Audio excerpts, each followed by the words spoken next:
www.ZBrushGuides.com. Yep. www.ZBrushGuides.com. I can't stress enough how valuable his resources, his learning resources are. He's a genuinely nice guy and a super talent with a real passion for the clay. And ladies and gentlemen, put your hands together in a warm ZBrush Summit 2018 welcome for Pablo Munoz. A little louder, Pablo Munoz. Gran pleasure. Thank you so much for that introduction, man. Thanks so much. Hi, everyone. Thank you very much for coming. And just before we start, I just want to acknowledge the Pixologic guys. Thank you so much for the invitation and everyone involved in this, making this event happen. It's absolutely amazing. Yeah, I've been having a blast. All the volunteers and everything. I just think they do a phenomenal job, and meeting all of you guys and all the people is fantastic. My presentation is a little bit different. I'm going to be doing a little bit more of demoing and show you how I do things in ZBrush. So I feel very, very honored and humbled to be here, and very excited as well to finally show how I do things in ZBrush and, well, the whole workflow, how I do it. And that's why I called it Make It Happen in ZBrush. So my name is Pablo Munoz Gomez, like Luis said. I am a 3D artist, a concept artist that runs the ZBrush Guides website. And if you want to hang around with me in social media, that's my handle at pablanda.com. And for those who are not familiar with the ZBrush Guides, it is essentially a learning hub for digital artists and 3D professionals to level up their skills in ZBrush in particular, but also in other software in the industry. So you'll find things like that you might see sometimes pop up on the internet. They're very specific, just tackling very specific topics within ZBrush. There's also a big library of materials, matcaps for presentations, for sculpting even, a few resources, custom resources like brushes like this, very particular again, and you can find all these things in the ZBrushGuides.com. It's also like a relatively big library with video tutorials and guides where I share an insight into my own creative process and also solve certain technical things that might pop up as well, or reviews of the new upcoming ZBrush features and things like that.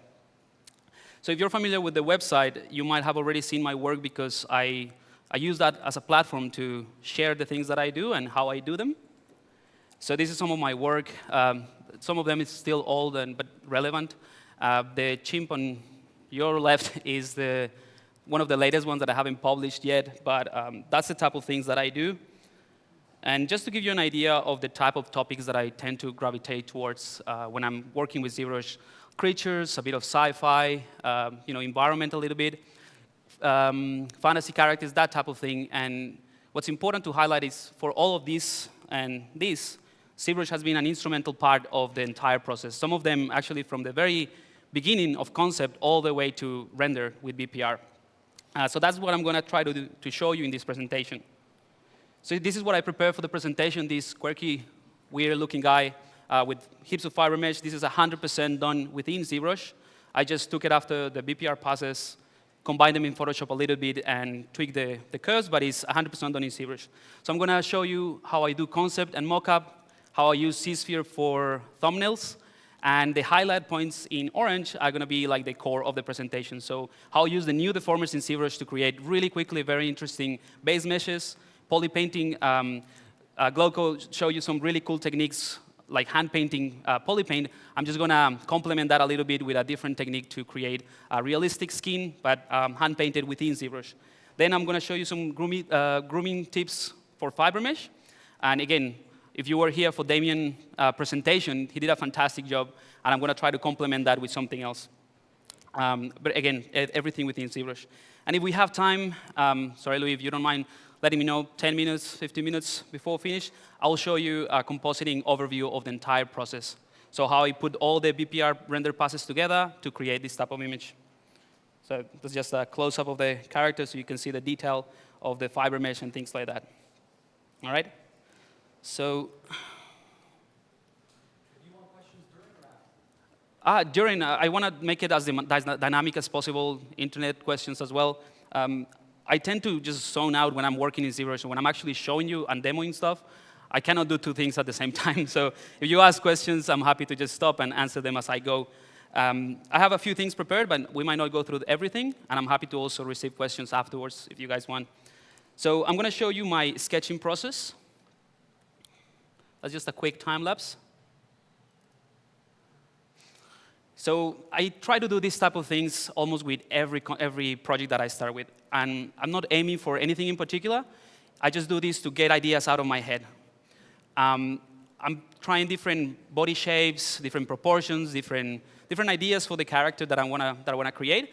But there is a common theme that sort of permeates the entire sketching session. And that is because I have an idea in my mind of what I want to create. I want a weird-looking character that is kind of creepy but also cute, like an in-between those things, that has fiber mesh, well, hair, because I want to use fiber mesh, the horns, and the eyes. So this one is particularly interesting just because I made it thinking about the features in ZBrush that I was going to show you guys, but that's not always the case. So that's generally what I do. Pablo, what program is that you're using to draw? That's Alchemy, I believe it is. It's a free software. That's what I thought. Okay. Alchemy, yeah. Alchemy, yeah. I like it a lot because it has that connecting lines. So it sort of like roughs out everything. It's not locking me into a particular design. Okay, there's one new that you can do straight from the website, which is Webchemy. Same thing. So once I have that, I do what you guys probably do already, which is collect a bunch of reference and images. And I do a collage or like a photo bashing with the reference that I really like. Sometimes I take a whole photo and I just like a tiny bit of it. So I use that and I create in Photoshop just a very basic idea of what I want to do. And this is extremely rough. It's something that I won't show anyone or a director or anyone. I just do this for a personal reference because it gives me two things. One, it gives me something to aim for, like this is something that I can see and constantly refer back to it or what I want to get to. And the second thing that is important to me is it allows me to do something that I call feature mapping, for a lack of a better term. I don't know if someone else does it. I just found it really, really easy for me to discover new features. So I'm going to show you that. So feature mapping is I take that mock-up of this collage of images, this photo bashing, and even before I open ZBrush, I start thinking about which features, which tools within the software I can use to solve this problem. So I treat this as a problem, and this is my pre-production for a personal project. So all it is just thinking about the features. So for instance, if we take the horn, I just listed spiral 3D, C-spheres, curve brush, deformers. And this is very important for me because it gives me a little bit of a structure. So having that little structure before I start the project, it gives me more creative freedom. I don't know if that makes sense, but when I open ZBrush and I don't have a clear idea what to do, it's so easy to just get lost in a sketching session and then you try to deviate from what you were originally trying to do. So having that little structure allows me to, when I get to do the horns, I know, all right, I don't know exactly what I need to do or what I'm going to do, but I know for sure that I'm going to try spirals, C-spheres, curve brush, and deformers. So it sort of locks in the creative exploration, I guess. And this is kind of like the workflow that sort of is the catalyst of creating these ZBrush guides, because sometimes I just want to see if the spiral 3D will do an interesting effect. So I just go and do it, and sometimes it works, sometimes it just doesn't at all. But when it works, that's when I think, look, this is kind of cool, I'm going to share it. And so some people will just take it and do something completely different, and it's like enriching everyone's workflow. So that's what it is. So now I'm going to jump into ZBrush, and I'm going to actually start the demo with the C-sphere. So I'm going to sit down now. All right, so C-spheres is something that I found like extremely valuable. And it's something that I've been using for a long time since they came out. I remember when this was the hottest topic. And it's still, I still find it really, really valuable to create very quickly base meshes. So I have symmetry on, and that's why I can put it right in the middle. But you'll see this allows me to create something really quickly, within minutes, just to have an idea of the base mesh, the proportions. So if you haven't used ZBrush for, Z-spheres for this type of thing, I really encourage you to try it because you can create a very clean mesh, actually, just from using this. And if you saw Miguel's presentation, he also used this type of thing to create like the mousse. I tend to do similar things, but the difference is that I try to create the volumes, the entire volumes, straight from Z-sphere. So I add quite a bit of this Z-sphere. So at this point, I'm not even really looking at the anatomy or anything like that. I'm just trying to get the shapes right. The anatomy and all the reference will come later. Because one of the things that I use ZBrush for is to develop the design a little bit further. So once I have this, it looks pretty weird now. But what I do is I give it maybe a skin shader, make it a black skin shader, so I still have a tiny bit of specular here that you can see roughly. And then I can just take the background color, make it white, maybe just hide the floor for the time being. And ZBrush allows you to, well, in Z-sphere, ZBrush allows you to play with layers. So I'm going to create a quick new layer. And with this base, I'm going to start rotating the design. If you actually click between the different Z-spheres, you can rotate everything from that point onwards.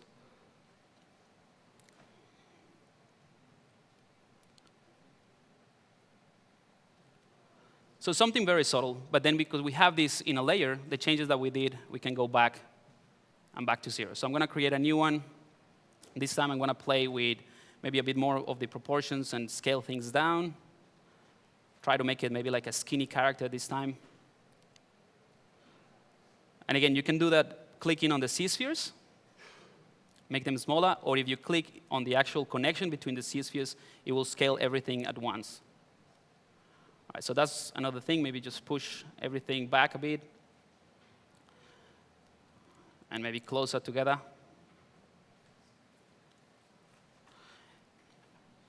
All right, so that's in another layer. I'm going to bump up this one back to 0. And do one more just so I can show you the real effect of these ones. So this time, I might just push the neck a little bit backwards. Maybe just stretch everything back a bit so that the body is longer and thinner, and maybe even just make everything a little bit, skinnier and taller. So these two Z-spheres at the top are kind of like the placement for the horns. So I'll just leave it like that, and then just move it back to 0. So you can see the difference between the original and what I just did. So now what I do is I probably set this one around here. This is my original Z-sphere thumbnail. And then I just take a snapshot. You can do the same thing with Shift-S. And then bring it here, and then start playing with the layers. Right? And then I can mix them up. So this is kind of cool, and I put it here, take a snapshot. The cool thing is also you can go back in negative values. So if you make something skinnier here, you can go back and make it sort of like more blobby and scale everything down a bit. And at this point, what I'm doing is just trying to find the right silhouette, really. I don't care about the anatomy or anything at this point, just trying to find something that looks interesting. Okay? And because I have these layers, it is very easy to play around with a pose or, like I said, a silhouette, the proportions. And you guys can do, 20, as many layers as you can with this, and that will give you even more options. And if you have the time, you can have one layer per limb, for example. So one layer is just to tweak, one set of layers to tweak just the head or the neck, and the rest for the legs. Okay? So I'll just do a couple more of this. So this one's sort of skinny with the neck slightly tilted back. That's kind of like what I went for.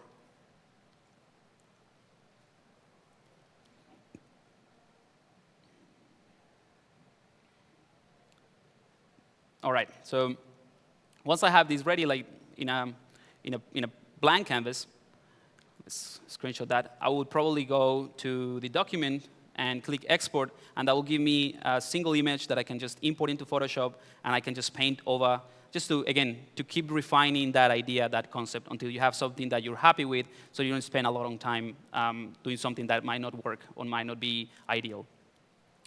So that's the process of creating thumbnails for me with Z-spheres, and I generally use the entire space and do one or two of these canvases full of the silhouettes. So now what I'll do is I'm going to show you, I'm going to reset back everything to what I had it before, and I'm going to load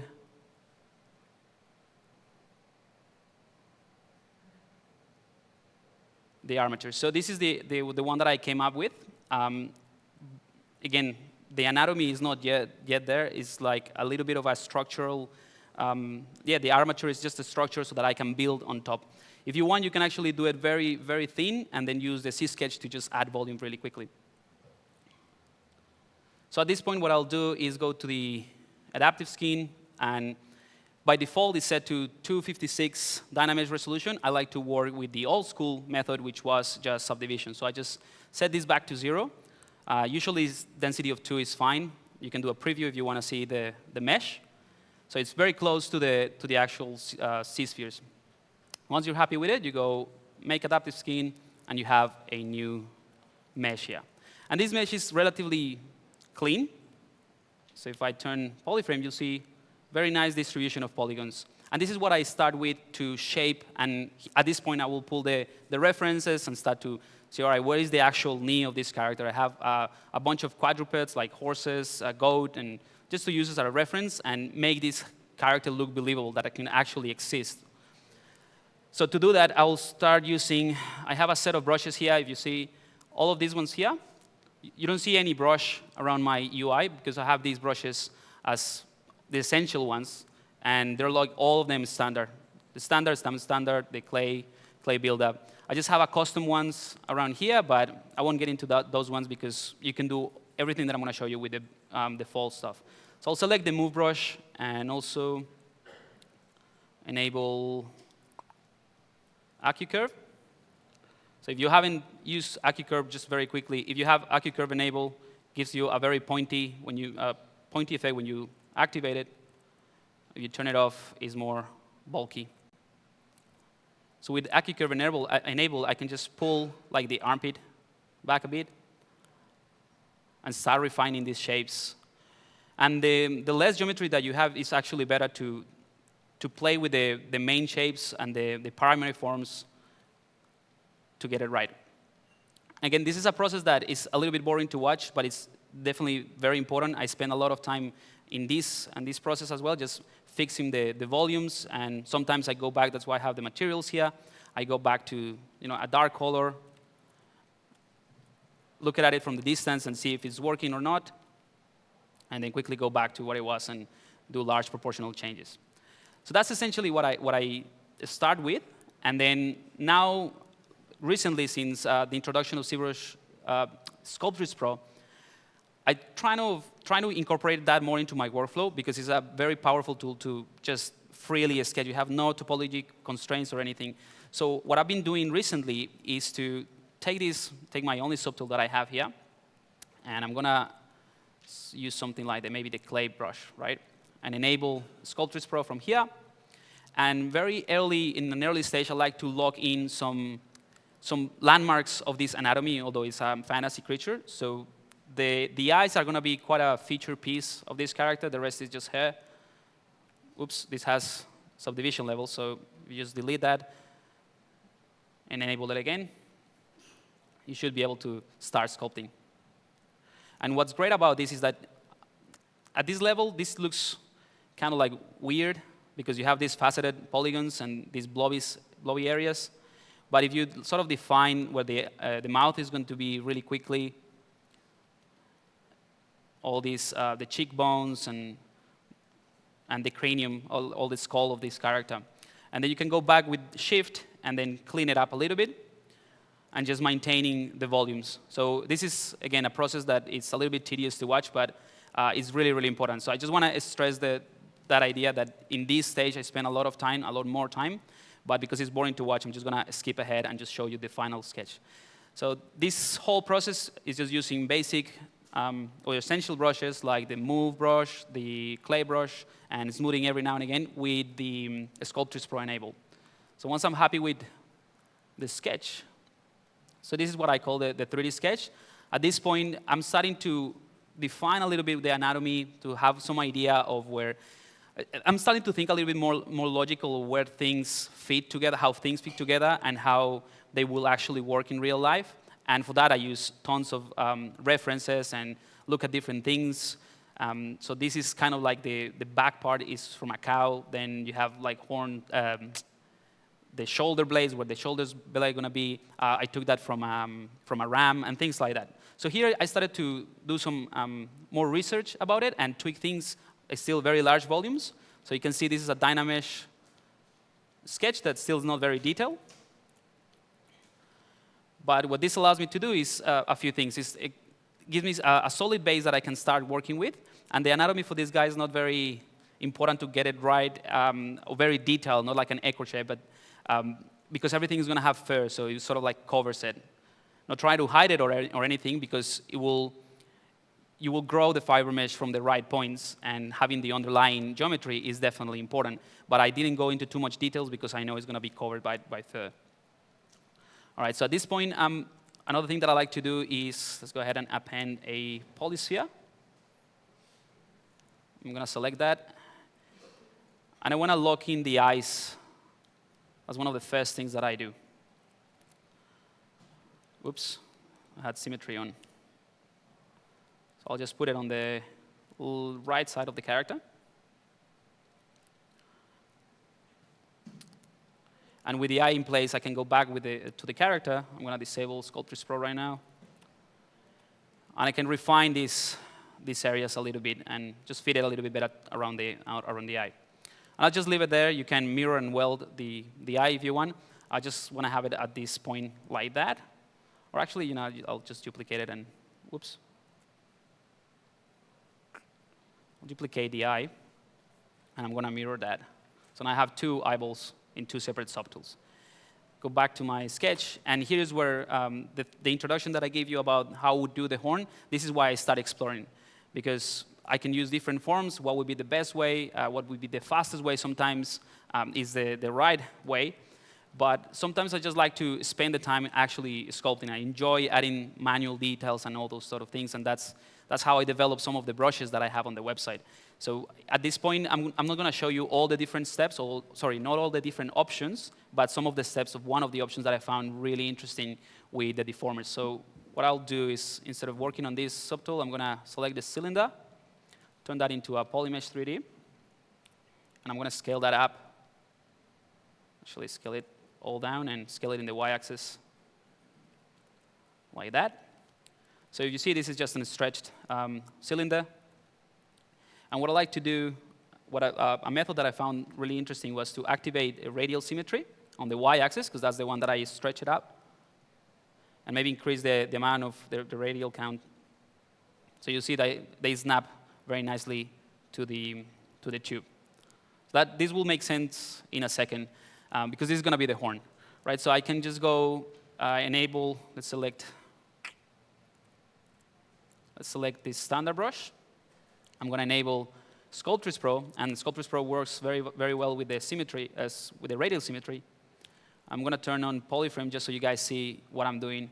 I'm going to hold Shift, and I'm just going to add a little bit more of geometry.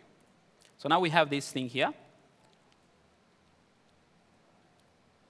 I can start going a little bit closer, and I'm going to start defining some details of the horn.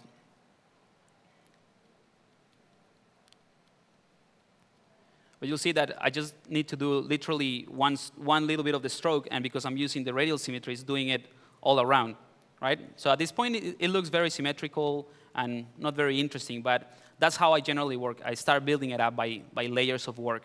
So I set up the base mesh, I set up the primary forms, and then start getting into details. Okay, I'll just do this one really quick, just so I can give you an idea of how I did that horn for the creature. All right, so that's the first pass. Then I might go with the damp standard brush. Same deal, but this time I'm just going to push it in a little bit just to define those bulky areas a bit more. All right, maybe I'm not going to do the whole thing just because you get the idea. So you get this thing that looks very, very odd. I'm going to go back to the standard brush. This time I'm going to remove the radial symmetry. I'm going to go back to my symmetry in X symmetry, and I'm going to turn off Sculptris Pro because I don't want to add or delete more polygons at this point. So now that I have this, I'm going to hold Alt, and I can just push this one in a bit.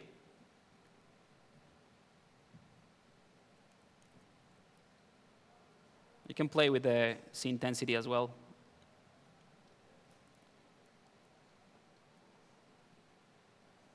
Okay. So I'm sure you guys can tell already where I'm going with this, but this is like the base mesh of that horn, right? So what I'll do now is, because this is relatively dense topology, I'll use one of the new presets, which are the Decimation Master. One of these ones, you just click on 20K, and it will just do the whole thing and reduce the amount of polygons. And what I'm going to do with this is basically use that cylinder with the deformers, particularly the bend curve modifier or the bend curve deformer, to just create that shape of the horn. And I found that that gives me much more control than even the brushes or like a curve brush just to create the horn, and hopefully give you more ideas of things that you can do with the deformers. So this is relatively high. If it crashes when I'm doing the deformers, it will be definitely a user error, but I think we'll give it a go. So I'm going to copy this subtool. I'm going to go to my sketch. I'm going to paste that in, and now I have this. I have symmetry on. I'm going to turn it off. And I'm just going to hold Alt just to reposition the pivot of this gizmo. Whoops. Scale it down, and I'm just going to position that kind of where I want it to grow from.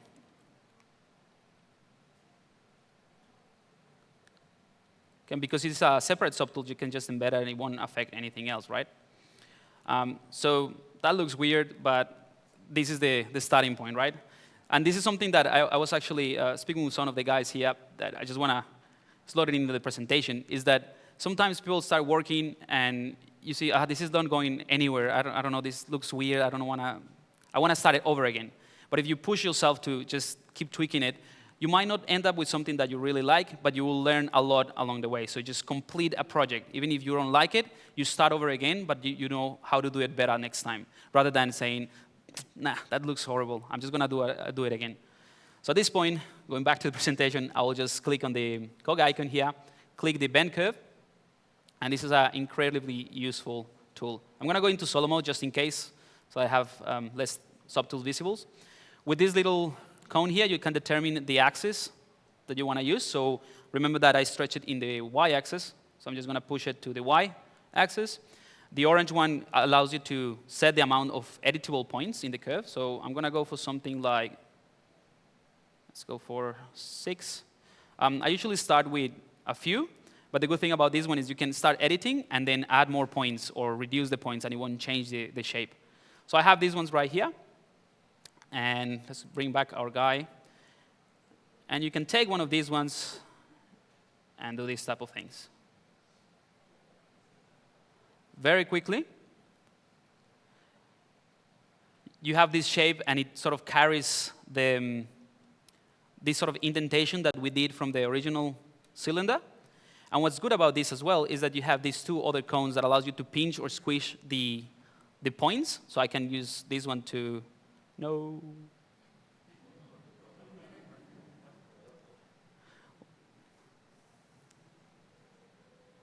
Yes. All right, so you can just push this one down, and it sort of like scales. It's like a pinching tool, but is focalized or localized on each individual point. So you can select the next one. And it's a little bit slow because what I told you, I'm using a lot of geometry in this thing. You might want to start with less geometry than this or do a quick retopo. But moving these points is really easy. That's not, yep. And the reason why I like it maybe even more than a curve brush is because you have way more control of where you want each area to be, okay?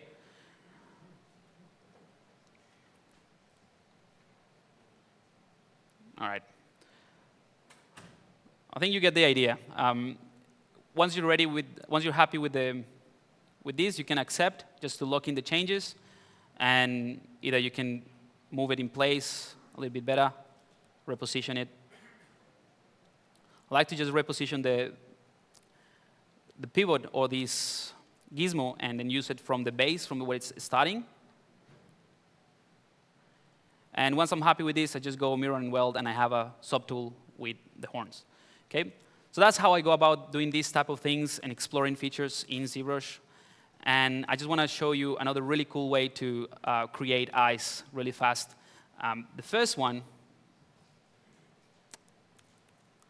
like I said at the beginning, I like to lock in the eyes because I think it's very valuable and very important that obviously they have so much expression that if you start working and developing the concept when you have the eyes there, everything tries to revolve around the eyes. So especially for characters, right? So I try to do that very early at a very early stage.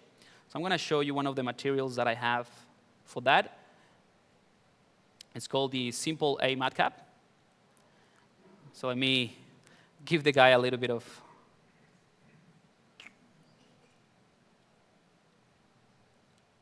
okay. So now let's go back to the eye matte cap. And because it is a matte cap, it's based, I know it looks funny, because it's matte cap based, it's just an image. It is driven by an image. So when you move around, the guy's always looking at you. Right? So that's, you have something maybe just always like judging what you're doing. So that's it's no pressure, right? So you have that like that. All right, I'm going to go into solo mode because it looks silly, I know. But from this point, you can take it way further. And I actually use this material to tweak it a little bit. And that's the one that I use for the render, for the PPR render. And I'm going to show you really quickly how to do it. So from the material palette, by the way, this is a material that is on the ZBrush, guys. You can just download it right now. If you go to modifiers, I have two shaders. So the first one is for the reflection. I don't know if you guys can see it there. Yeah.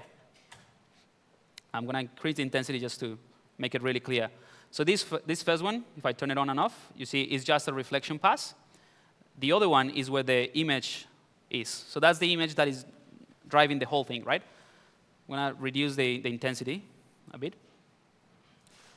And you can put literally any image that you want here, right? You can create a super realistic eye, just put it in there, and always have a simple material that you drag and drop, and that's your eye. But other than that, you can use the depth to make it look very funny, like a cartoon. So this one sort of like pinches the image that is wrapped around the matte cap, right? So you very quickly change the size of the iris and the pupil as well. And I add a little bit of redness to the border of the sclera, and that is just so that when you pinch it, it looks like it's the blood vessels and all that. If you go the opposite way, like very, very small values, and this is another really cool thing. When you hover over one of these sliders, you'll see this one pop up here at the top that is very fainted. And if you grab that one, it allows you to do very small increments. So you can go, this is kind of like the shape that I use for the final render, like a massive pupil, like dilated. And also you can use hue to change the color, saturation. And this is all altering the image directly in ZBrush without affecting the original one, right? You can also use this color to colorize a little bit the eye. You need to enable colorize here. And then just use this. You can also use orientation. So if you want something more interesting, you can take the image that you created and take the pupil and the iris and just shift it a little bit from the center. So it's not right in the center, a little bit offsetted. So when you use this rotation, let me just bring back the depth a bit so it's clearly what I'm doing. With this orientation A, you actually rotate the image, right? So if it is not in the center, it will sort of rotate around. So now you have a judgmental character that's looking you from the side. So that's one way to do it. Once you're happy with this, you can even use this button here, create matcap texture. If you click on this, it will preserve all your settings that you did for that material. And if you go to this texture palette, you'll have it here. And you can export that and then maybe create a UV map really quickly for the eyes and then just paste it in there, and there you go. And that way, the eyes will stop following you. All right, so that's one way to go about it. I'm going to switch back to this material. If you wanted something a little bit more detailed, that maybe a close-up or something like that, I'm going to do it with this eye. I'm going to duplicate this one first. So I have two spheres right in the same place. I'm just in solo mode. And the one at the top, I'm going to bring in the gizmo. And I'm going to use the project primitive deformer. And again, I'm going to delete that first. Project primitive. Now, if you haven't used this, I really encourage you to do it. Like, it's literally one of my favorite tools right now. It's incredible what you can do with this. It takes a while to get used to with all these controls, but it has so much power. So what I do for eyes now with this method is this bounding box in the outside, it refers to your original mesh. The one in the inside is for the primitive that you're projecting. So as soon as you pass that middle line, so you see this is pushing. As soon as you pass this middle line, it will start pushing in. So you're pulling, and then pushing in, right? And that creates a very quick way to sort of the indentation for the iris. So you can play around with this, maybe squish a little bit on the z-axis, push it back in, scale it up. You know, just really quickly refine this, and you can use the blend, which is this pink cone, make it really sharp, or very smooth the transition. So very quickly, you have something that looks kind of OK. You can also go to this white one and accept the changes. And that way, you create another primitive, another project primitive within the same sort of like deformer. You haven't gone out of it. So let's go ahead, and I'm going to reset. So now, if you see, I have the changes that I locked in with the white cone, and I resetted that project primitive, so it's back to the normal one. I'm going to push that one out again. But this time, I'm going to use the second primitive type. The first one is just a sphere.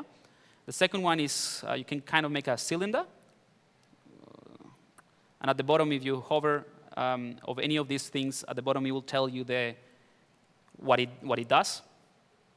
So with this, I'm going to try to holding Shift. Also, it sort of snaps to the integer numbers. So here, I'm going to push this one to 0, and it creates this kind of cylinder. And I'm going to check that the blend is to 0 as well, so it is a perfect cylinder, right? Now, I'm going to take this cylinder, scale it in the z-axis, and scale it down, right? Again, I'm going to try to push that one past that bounding box. So now it's pushing in.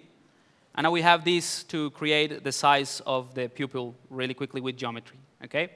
You could do something similar with booleans, but it just requires to have two meshes and then combine them and then bring them in. So I just found that this is quite easy. If you don't like the harshness of this edge here, you can, again, use the blend, to add a little bit of that bevel edge around here. But that's pretty much it, right? You go accept, and sweet. You have the base mesh for your eye, and you can go ahead and detail it with sculpt, and I'll give you some tips about how I go about this. But now we also have this other mesh that I duplicated before. So what I'll do is just leave these two visible, and I'm going to inflate this just a tiny bit, and maybe turn on the transparency. So you'll see there's a tiny bit of gap between the eyeball and the bulge where the reflection is going to be. So this is really useful because I'll use exactly the same technique. Project primitive.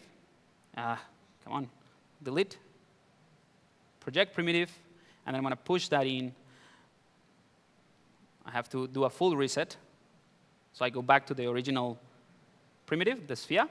And I have this thing that I can use to create that sort of like extra bit of geometry. And you can see, hopefully you can, the edge of that iris that I created before. Okay, so I can just go with this, and I know exactly where this sort of curve starts to create that bulge of the eye, right? And I'm happy with this. I'm going to lock it in with accept. And now we have the eye, and we have this geometry that we can use for a reflection, okay? So very quickly with the deformers. I don't know if you guys have, I'm trying to pack in as much information as I can. If you have questions, feel free to stop me at any point, and I'll show you how I do it. I'm going to go out of transparency, and this is how I sort of detail this eye. So this is a really cool trick as well. I tend to use radial symmetry to be able to work faster and create more details, but obviously this guy is not in the center of the world, right? So if I enable symmetry and go to maybe the z-axis, and enable radial, you won't see anything happening with the brush. I have to zoom out, and you'll see it's not in the center of the world, right?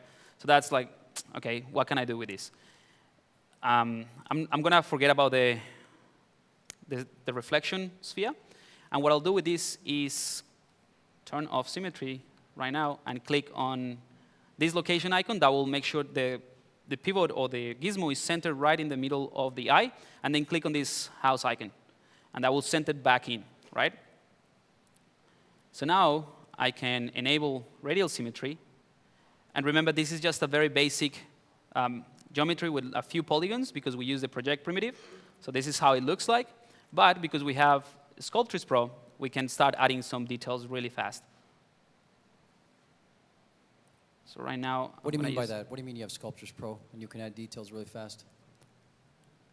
What do you mean by adding details real fast? Yeah. Because right now, this is the mesh that I have, so there's not many polygons. So when you enable Sculptris Pro, you can add really fine details without having to retopologize or doing anything. This is just a base mesh, and then you can bake things just like locally that. There. Sorry? In that location right there, right? Yeah, just in there. So it's very localized. It's not fair. I was baiting you into that. I'm sorry. All right. So I do this type of things.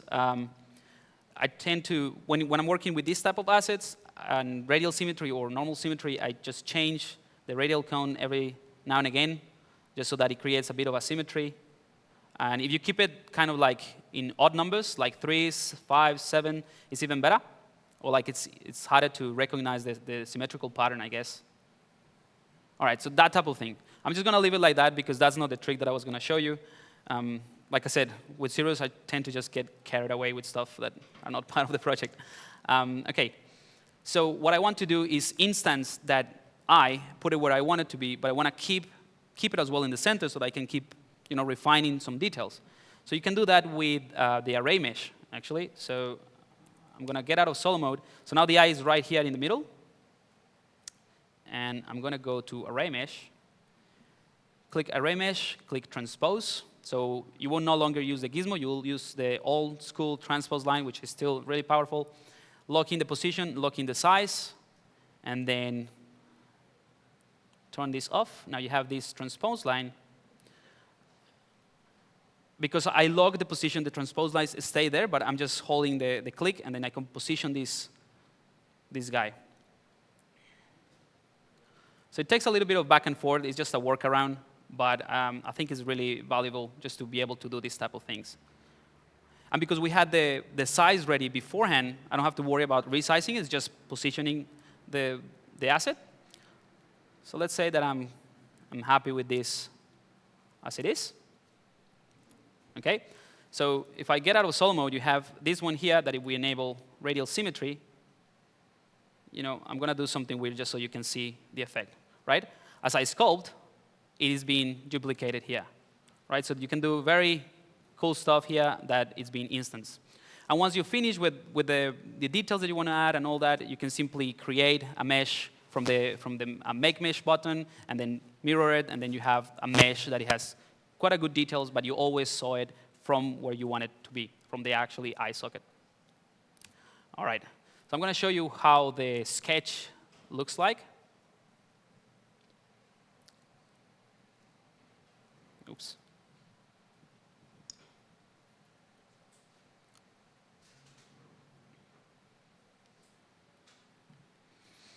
So here we have the details already. So this is still sketchy. And if you see, this is still very smooth. I just refined a little bit of the muscle, like define them a little bit better. But I concentrated on the face because that's what's going to be visible in the render. The rest is covered by hair. So this is still pretty rough, but you can already have an idea what the details are going to be. And because most of the thing is going to be covered by fur, I didn't want to spend too much time on doing very fine details very manually. So I use a few of the brushes. So at this point, I'm going to show you the polypaint technique that I use for most of the time. Most of the time, I use this technique to create a skin, type of like standard skin, I guess, texture, all within polypaint. So I'm going to get into solo mode, go into the skin shader, and I'm going to enable symmetry as well. I'm just going to select the standard brush, and let's go ahead and turn that into a polypaint brush. Okay, so I turn off the CAD and enable the RGB. So I believe this technique comes from like more traditional painting with airbrushing for practical visual effects. So you layer up, you do 3 different colors, and you start layering up your details. So the first thing I want to do is select a very bright red color, like that, and then click Fill Object so that is completely red, right? And this red represents like all the muscles and the blood vessels of the character. Then I will take something like the yellow color, again, very bright, and I'm going to change the stroke to color spray. And I choose color spray other than spray because this one shifts the hue a little bit as you create, or as you paint, so it gives you more details in terms of the texture. And I'm going to select another alpha, like alpha 08. And now with the yellow color, the idea is that you target the protrusions or like the bony areas that are closer to the surface. So all the zygomatic arcs, so like all the skull, maybe the jawline and things like that. So I'm going to very roughly,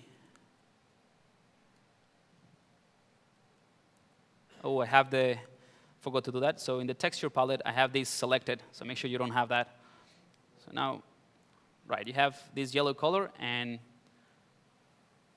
very roughly, if you don't have enough resolution, it looks like you're not painting a lot of details. That's because polypaint is based on the amount of polygons that you have. So you might want to subdivide your character or your mesh a little bit more. Again, this is very rough, but it's just the first pass. I'm not going to do the back of the head for this demo, just to give you an idea of this entire workflow. Yeah, I think that's kind of okay. And then the next color will be blue. So the blue one will be to try to accentuate a little bit more the skull, so all like the hollow area. So the eye sockets, maybe somewhere around the mouth, although the mouth also has quite a bit of blood vessels. But if you kind of paint the skull in a way, or like where the hollow areas of the skull would be, it will work much, much better. So I'm just going to target that region. And also, with a bit more time, I'll be a little bit more precise in applying these colors, and also, switching the alphas also will help. Okay, something like that should be all right for what I want to show you. So if you think about it, yeah, the yellow one represents like the skull or the areas that are closer to the dermis or the skin. The blue ones are the hollow areas, and the red one is just blood, right? So once you have this first pass, you can also use layers if you want to have more control. For this case, I'm just not going to do it.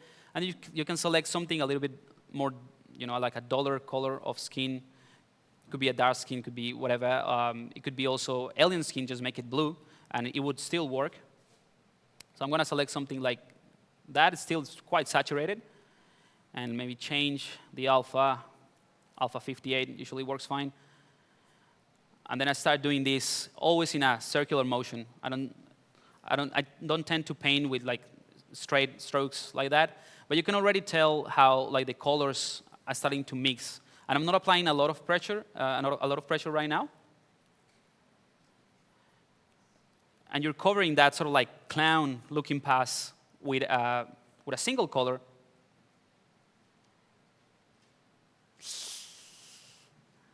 Save constantly. That should be fine. I'll do a quick save just in case. By the way, if you want to change how often ZBrush saves or how big the files are, you can also go to the file, untick undo history so that it doesn't create a huge file, and also on the preferences, I believe it's in quick save. Yep, you can change this. So I tend to do quick saves every now and again, like manually. I'm just not doing it today.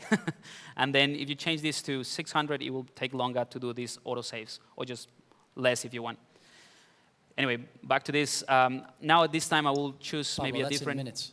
That's in minutes. 600 is in minutes, and that's for between restorations. The restoration is 600 minutes that he set it to, and then the inactive mouse is set to whatever you had it. Brilliant. Good to know. See, always learning something new. So now with a different color, maybe just tweak the hue a bit, change the saturation, and maybe change the alpha as well. So the idea is to create a lot of different variation in the color. Okay. Again, I'm going to target the areas that sort of look more saturated at this point, like these yellow areas at the back. I'm just going to cover them.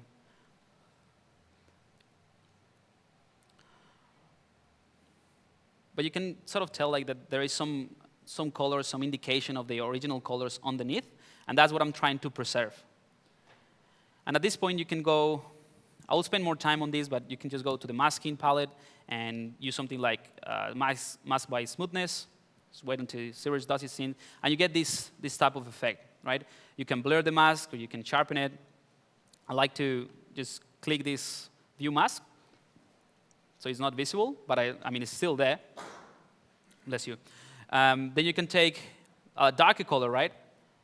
And at this point, if you want, you can also actually get out of symmetry, so it creates more interesting patterns. Maybe this is too dark. Yeah, and you just create some variations. But remember, the mask is still there, so you only paint in that area. So that's one thing you can do. The other one that's really helpful for me is the mask by cavity. That will create a mask on all the indentation and crevices. 5 minutes? It's all good. All right.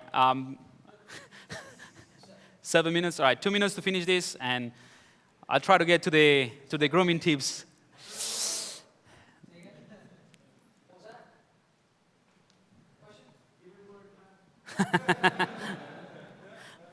Eight minutes, man. 8 minutes. All right. Let's go for 10. Let's go for 10. Let's make a deal here. 10 minutes. All right. Let's go. Let's go. All right. So I'm gonna invert the mask. Right. I'm gonna select a reddish color, something closer to like a blood type of color, and then I start like painting these areas, maybe a bit darker. You know, so that really brings back all those details just with texture. I mean, this is too dark, but you get the idea. We only have 15 minutes left. You know what I mean? Give them an inch. Give them an inch. Saturday night, here we go. All right. Getting warmed up. You can also use peak and valleys. This might take a little bit longer. No, that's fine. And let's hide that. I'm going for a very light color now. I'm just going to add some variation to this. Clear the mask. You can also use something like alpha 40. And actually, if you want to refine this technique as well a lot, I recommend you guys follow Magdalena Dedela. She does amazing job with Substance Painter, and she has I think she did a presentation on only that, and you can translate what she's doing into ZBrush, and it's fantastic. So this one, I believe it's something like malting this technique, where you add like little spots of yellow around. Again, just to create variation on your texture and the color of your texture. Again, this is pretty rough, but at the end, when you spend more time on this, you can switch the alpha. I'll try something like 58, and then select one of these colors that you're sort of happy with, and use this to sort of blend. I'm going to turn off lazy mouse. And start blending everything together so that, you know, I always try to push everything to the limit and then just step it back a bit. And that's generally the process. All right, so I'm going to show you. You're using the shift key there, and the RGB is on, and the Z add is off. For this one? To Yeah, for the brush, yeah. color, yeah. Also, if you Actually, it's on enable, here, people. if you hold shift and turn it off here, you kind of blur the color as well. So that's kind of like smudging the color as well. I'm just going to show you the final result of the poly paint. Actually, I'm going to skip a few steps. We only have 20 minutes. So pose, fiber mesh. Let's go for pose. So the pose already has the final poly paint that I use. The one in the body is pretty rough, but I wanted some big chunks of color so that I can extract the fibers from, right? So at this point, I do the pose first. The previous step, when it's still in a sort of like T-pose, or like symmetrical pose, that's when you define whether you go for a concept type of art, which is what I like to do, or you send it for production, right? Because fiber mesh, it's better to do it in a pose already than just, have to pose it with the fiber mesh. So really quickly, Louis, It's fine, by all means. I'll go good, really quickly. I'm going to show you how to create the fibers. So you just mask out an area, so in the head.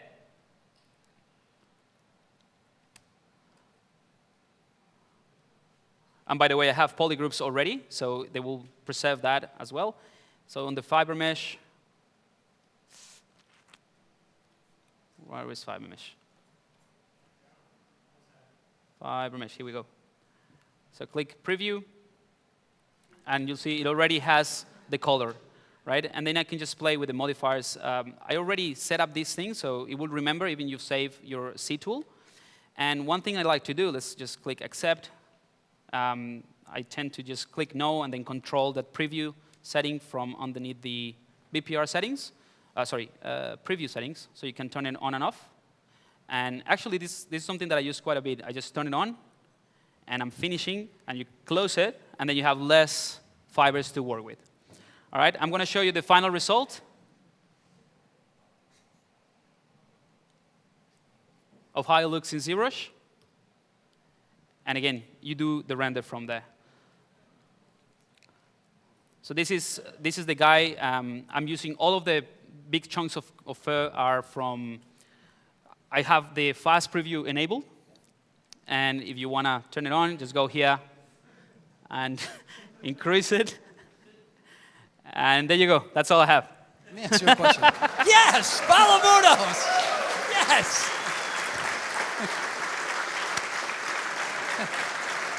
What can I say? The adventure of a lifetime. Have you ever had a bad haircut? Pardon? Have you ever had a bad haircut? All the time. Yeah, right? This reminds me of when I was a kid, my mother would bring me to this place called Bruno's Hairstyling.